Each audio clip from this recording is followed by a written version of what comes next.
కొణిదెల పవన్ కళ్యాణ్ అనే నేను శాసనం ద్వారా నిర్మితమైన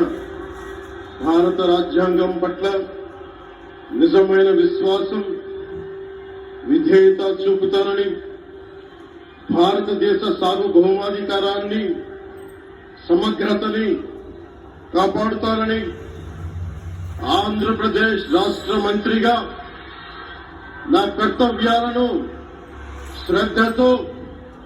అంతఃకరణ శుద్ధితో నిర్వహిస్తానని, భయం గాని, పక్షపాతం గాని, రాగద్వేషాలు గాని లేకుండా రాజ్యాంగాన్ని, శాసనాలని అనుసరించి ప్రజలందరికీ న్యాయం చేకూరుస్తానని దైవ సాక్షిగా ప్రమాణం చేస్తున్నాను.